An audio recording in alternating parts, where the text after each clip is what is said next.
গল্পটা আমার high school জীবনের। তখন আমি ক্লাস 10-এ পড়ি।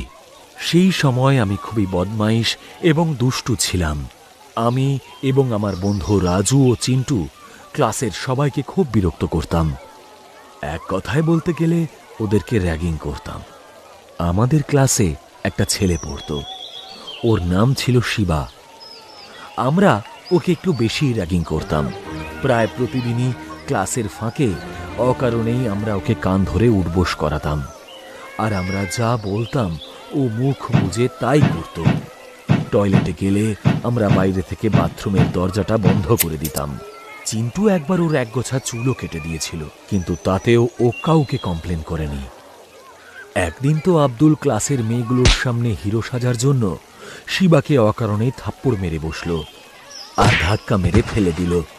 সেই দেখে ক্লাসের মেয়েগুলো খুব হাসছিল, কিন্তু সেই প্রথমবার আমার খুব খারাপ লাগছিল। সেদিন আমাদের নাইট ক্লাস ছিল। প্রতিদিনের মতোই আমি, রাজু আর চিন্টু রাবারের টুকরোগুলোকে ছুঁড়ে ছুঁড়ে মেয়েদের বিরক্ত করছিলাম। ক্লাসের স্যার দেখা মাত্রই রেগে গিয়ে আমাদেরকে ক্লাসের বাইরে বের করে দিলেন। ক্লাসের বাইরে বেরোনো মাত্রই দেখি আব্দুল সেখানে দাঁড়িয়ে নেই। আমাদের আগেই স্যার ক্লাস থেকে আব্দুলকে বের করে দিয়েছিলেন।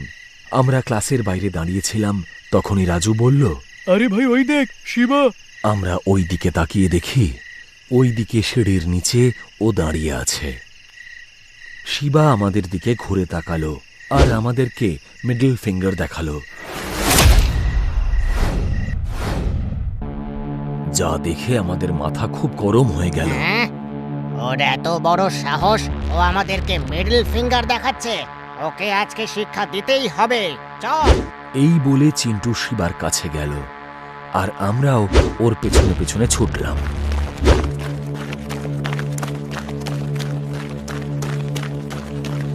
পিছু করতে করতে আমরা তিনজন তিনতলার টয়লেটের কাছে পৌঁছে গেলাম। হ্যাঁ, ভেতুটা মনে হয় টয়লেটের ভেতরে লুকিয়ে আছে। চিন্টু বলল আমাদেরকে, আরে চল না, ওকে মজা দেখাতে হবে। এই বলেই আমরা তিনজনে টয়লেটে গেলাম। ভেতরে ঢুকতেই আমরা শিবাকে দেখতে পেলাম। ও আমাদের দিকে পেছন করে মাটিতে বসে কিছু একটা খাচ্ছিল। আওয়াজটা অনেকটা মূলো গাজর খাওয়ার মতো। কি রে ভম্বল, তোর এত ক্ষমতা, তুই আমাদেরকে মিডল ফিঙ্গার দেখাস? রাজু দূরে দাঁড়িয়েই ওকে বলল, কিন্তু শিবা আমাদের দিকে ঘুরেও তাকালো না। তাই আমরা তিনজনেই ওর কাছে গিয়ে দাঁড়ালাম। এই, ওঠ না ভম্বল। রাজু তার মাথায় চাঁটি মেরে বলল, আর তখনই ও ঘুরে আমাদের দিকে তাকালো। ওকে দেখে আমাদের লোম খাড়া হয়ে গেল, কারণ শিবার মুখটা পুরো রক্তে মাখা ছিল আর ও একটা মানুষের আঙুল চিবোচ্ছিল। ওর হাতের দিকে তাকাতেই ওর হাতে দেখি আর একটা কাটা হাত আছে। সেই হাতের আবার 3টে আঙুল শিবা খেয়ে ফেলেছিল। বাকি 2টো আঙুলও শিবা গাজরের মতন চিবিয়ে খেয়ে ফেলল। এসব দেখে আমাদের তিনজনের চোখ ছানা বড়া হয়ে গেল, আর আমরা হাঁ করে ওর মুখের দিকে ভয়ার্তভাবে তাকিয়েছিলাম। এই ভাই, এই তুই ওটা কার আঙুল চেবোচ্ছিস? হ্যাঁ? আমি শিবাকে জিজ্ঞেস করতেই ও শয়তানের মতন হাসি শুরু করলো আর ডান দিকের ঘরটার দিকে আঙুল দেখালো। আমরা ওই ঘরটার দিকে তাকানো মাত্রই ভয়ে আমাদের বুক কেঁপে উঠল, কারণ ওখানে আব্দুল হাত কাটা অবস্থায় রক্তাক্ত হয়ে পড়েছিল। শিবা তখন আব্দুলের হাতটাই খাচ্ছিল, যে হাত দিয়ে আব্দুল শিবাকে চড় মেরেছিল। তার মানে শিবা আব্দুলকে মেরে ফেলে ওর হাতটাই চিবোচ্ছিল। যা দেখে আমরা সবাই খুব ভয় পেয়ে গেলাম।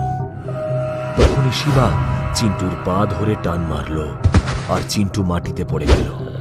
শিবা চিন্টুর বুকের উপর বসে ওর মাথার চুল খামচে ধরে বেশ কিছুটা চুল টেনে ছেড়ে দিল। চিন্টু যন্ত্রণায় চিৎকার করে উঠল। মাথা থেকে তখন ওর গলগল করে রক্ত পড়ছে।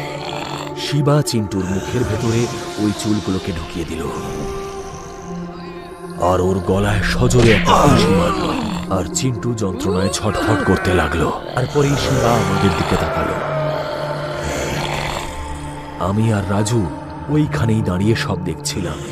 আমরা এতটাই ভয় পেয়ে গিয়েছিলাম যে আমরা সেখান থেকে নড়ার মতন অবস্থায় ছিলাম না। আমি আর রাজু পালানোর জন্য দরজার দিকে দৌড়াতে শুরু করলাম, কিন্তু যেই দরজার কাছে পৌঁছলাম দেখলাম শিবা সেখানে আগে থেকেই দাঁড়িয়ে আছে। মাথাটা বেঁকিয়ে ও আমাদের দিকেই তাকিয়ে রয়েছে আর বিড় বিড় করে যেন একটা মন্ত্র জপ করছে। আমরা ঘুরেই চিন্টুর লাশের দিকে ছুটে যেতে গিয়ে দেখি চিন্টুর লাশ ওই জায়গাতে দাঁড়িয়ে আছে এবং পাশে আব্দুলের লাশ। ওরা দুজনে আমাদের দিকে তাকিয়ে হাসছিল। আমরা পেছনে ঘুরে দেখি শিবা আমাদের পেছনে দাঁড়িয়ে রয়েছে। রাজু হাত জোড় করে মাটিতে বসে শিবার কাছে কাকতি মিনতি করতে লাগলো। শিবা প্লিজ আমাকে ছেড়ে দে ভাই, আমার ভুল হয়ে গেছে, আমি আর কখনো তোকে বিরক্ত করব না, প্লিজ ছেড়ে দে আমাকে শিবা। রাজু কিছু একটা বলতে যাচ্ছিল, ঠিক তখনই শিবা রাজুর মুখে একটা লাথি মারলো এবং ওর মাথাটা নিজের পা দিয়ে চেপে ধরলো আর ওর মাথাটা পুরো থেতলে দিল। আমি আমার মুখের ভাষা হারিয়ে ফেলেছিলাম আর ভয় থর থর করে কাঁপছিলাম। আমার মনে হচ্ছিল আজই আমার শেষ দিন, শিবা আজকেই আমাকে মেরে ফেলবে। শিবা ঠিক তখনই আমার গলাটা টিপতে এগিয়ে এলো। আমাকে স্পর্শ করা মাত্রই ওর হাতে আগুন জ্বলে উঠল। ও ভয় পিছনে সরে গেল। ও আমাকে ছোঁয়ার চেষ্টা করলেই ওর হাতে আগুন জ্বলে উঠছিল। আব্দুল আর চিন্টু আমাকে ছোঁয়ার চেষ্টা করছিল, কিন্তু ওরা ছোঁয়া মাত্রই ওদের সাথেও একই ঘটনা ঘটল যা শিবার সাথে ঘটছিল। আমি কিছুই বুঝতে পারছিলাম না যে এরকম কেন হচ্ছে। তখনই হঠাৎ টয়লেটের লাইটগুলো দপদপ করে জ্বলে নিভে গেল আর তারপর আমিও সেই টয়লেটে এক কোণায় বসে পড়লাম, যাতে চিন্টু কিংবা আব্দুল কেউই আমাকে ঠিকভাবে খুঁজে না পায়। ওখানে বসে বসেই আমি ঘুমিয়ে পড়লাম। সকালে যখন আমার ঘুম ভাঙল দেখলাম সামনে পিয়ন এবং স্কুলের টিচার্সরা দাঁড়িয়ে রয়েছে।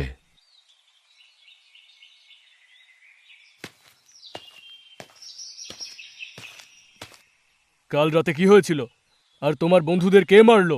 তারপর আমি তাদেরকে বললাম যে শিবা হত্যা করেছে। শুনেই তারা একে অপরের মুখ চাওয়াচাওয়ি করলেন আর তারপর প্রিন্সিপাল বললেন, কিন্তু এটা কি করে সম্ভব? শিবা তো গতকাল বিকেল 5টার সময় মারা গেছে। ওর নিজের ঘরে গলা কেটে নিজেই আত্মহত্যা করেছে। প্রিন্সিপাল স্যার আমাকে বললেন আর ওনার কথাটা শোনা মাত্রই আমি আমার মধ্যে আর ছিলাম না। আমি ওনাকে বললাম যে সত্যি এগুলো সব শিবা করেছে, কিন্তু কেউই আমার কথায় বিশ্বাস করলো না। তখনই স্যারের ফোনে একটা কল এলো। কি? ক্লাস 10-এর আরো 3টে ছেলে আত্মহত্যা করেছে? কি হয়েছে স্যার?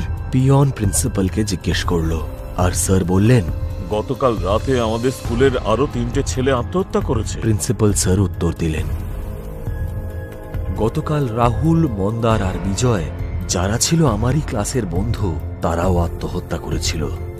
রাহুল ছাদ থেকে লাফ মেরে, বিজয় দেওয়ালে মাথা ঠুকে আর মন্দার সিলিং ফ্যানে গলায় দড়ি দিয়েছিল। কিন্তু আমি জানতাম এগুলো আত্মহত্যা ছিল না, এগুলো সবকটাই ছিল হত্যা। আর এগুলো করছিল শিবা, কারণ রাহুল, মন্দার আর বিজয় আমাদের সঙ্গেই থাকত। তারাও শিবাকে র্যাগিং করত। রাহুল জেনে বুঝে শিবাকে সিঁড়ি থেকে ধাক্কা মেরে ফেলে দিয়েছিল, সেই জন্য শিবাও ওকে ছাদ থেকে ধাক্কা মেরে ফেলে দিয়েছিল। মন্দার শিবার গলার টাই ধরে কুকুরের মতো ওকে সারা ক্লাস ঘুরিয়েছিল, তাই জন্য শিবা ওকে সিলিং ফ্যানে ঝুলিয়ে মেরে ফেলেছিল। আর বিজয় শিবাকে একবার ধাক্কা মেরে মাটিতে ফেলে দিয়েছিল, তাতে শিবার মাথায় আঘাত লেগেছিল, সেই জন্য শিবাও দেওয়ালে মাথা ঠুকে বিজয়কে মেরে ফেলেছিল। আমি এই সব কথা প্রিন্সিপাল স্যারকে বললেও ওনারা কিছুতেই বিশ্বাস করতে চাইলেন না, বরং ওনারা আমাকে জিজ্ঞেস করলেন, তোমার সমস্ত বন্ধু মারা গেল, কিন্তু তুমি কি করে একলা বেঁচে গেলে? তার কারণ একটাই, আমার গলায় বজরংবলীর লকেট আছে। বাহ, ভালোই মিথ্যা বলতে শিখেছো দেখছি। পুরো প্ল্যান করেই নিজের বন্ধুদেরকে তুমি মেরে ফেললে।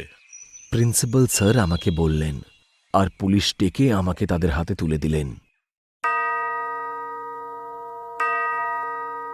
যেভাবে রাজু, চিন্টু আর আব্দুলকে হত্যা করা হয়েছিল সেটা একমাত্র সাইকিক মানুষই করতে পারে। তাই জন্য পুলিশরা ভাবল যে আমি সেই খুনি। সেই জন্য তারা আমাকে পাগলাগারদে আটকে রাখল। আর সেই থেকেই আমি এই পাগলাগারদে বন্দী হয়ে আছি, আর সেই দোষের শাস্তি পেয়ে চলেছি যে দোষটা আমি কখনো করিনি।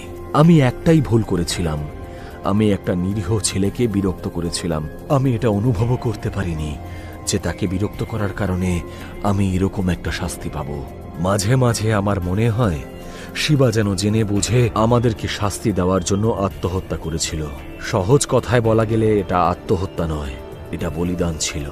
ও হয়তো শয়তানকে নিজের বলিদান দিয়েছিল, যাতে মৃত্যুর পরে ও নিজের হাতে সবাইকে শাস্তি দিতে পারে যারা ওকে হেনস্থা করেছিল।